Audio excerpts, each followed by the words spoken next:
দর্শক, আজকের পর্বে জানাবো ইতালিয়ান লাল পাসপোর্টের অজানা কিছু কথা। একটি লাল পাসপোর্ট পেতে জীবন যৌবন পার করে দিয়েছেন অসংখ্য বাংলাদেশি।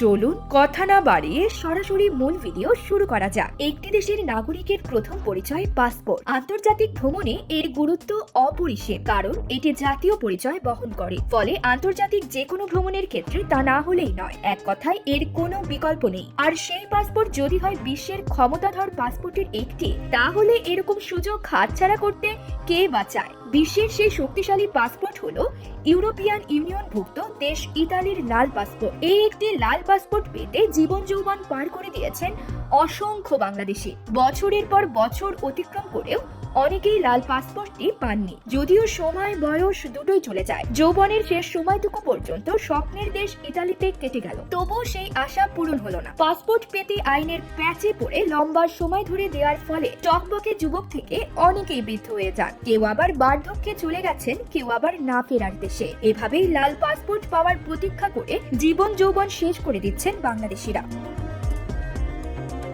এর মধ্যে যেসব বাংলাদেশি দেশের আইনের প্রতি শ্রদ্ধা করে নিয়ম মেনে আবেদন করেছেন, অনেকেই লাল পাসপোর্ট পেয়ে বিশ্বকে পেয়েছেন হাতের মুঠোয়। কিন্তু লাভ কি?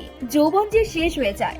লাল পাসপোর্ট পেতে সময় লাগে 1 যুগ। ইতালিতে প্রথম প্রবেশ করার পর ওই দিন থেকে তাকে 10 বছর গুনতে হয় একটি লাল পাসপোর্ট পেতে। এর আগে সেটা পারমিট পাওয়ার পরপরই পাসপোর্ট পেতে একটি স্থায়ী ঠিকানা করতে হয়। এই স্থায়ী ঠিকানার মেয়াদ 10 বছর হওয়ার পর আইনগতভাবে নাগরিকত্ব পেতে আবেদন করতে পারেন যে কোনো অভিবাসী। এর একদিন আগেও আবেদন গ্রহণযোগ্য হয় না, এরপর নাগরিকত্ব প্রত্যাশী। অভিবাসীকে নিয়মিত কাজ, বার্ষিক আয়ের হিসাব নিকাশ, দেশের আইনের প্রতি শ্রদ্ধা, প্রতারণার সঙ্গে জড়িত না হওয়া, অকারণে ঝগড়া বিবাদে লিপ্ত না হওয়া, দেশদ্রোহী কোনো কাজে সম্পৃক্ত না হওয়া, এসব শর্ত অভিবাসী অফিসে যাচাই বাছাই করার পর সব ঠিক থাকলে আবেদনের পর 18 থেকে 2 বছর লাগে পাসপোর্ট হাতে পেতে। একটি লাল পাসপোর্ট পেতে একজন বাংলাদেশিকে 1 যুগ অপেক্ষা করতে হয়। এই লাল পাসপোর্টটি বিশ্বের মাঝে ক্ষমতার পরিমাপ হিসেবে তৃতীয় একটি অবস্থান দখল করে আছে। সেনজেনভুক্ত 28টি রাষ্ট্র ভিসামুক্ত করা হয়েছে।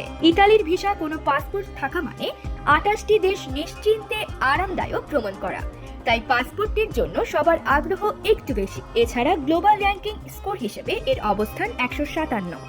ভ্যাটিকান শহর অন্যভাবে বলা যায় একটি দেশের ভেতরে আরেকটি ছোট্ট দেশ, যেখানে বিশ্বের বিভিন্ন প্রান্ত থেকে পর্যটক দল ছুটে আসে ভ্যাটিকান শহরটি এক নজর দেখতে, যার ফলে ভ্যাটিকানের পর্যটকদের আনাগোনা অনেক বেশি থাকে। এরকম একটি সমৃদ্ধশালী দেশে বাংলাদেশিদের বসবাস কয়েক যুগ ধরে।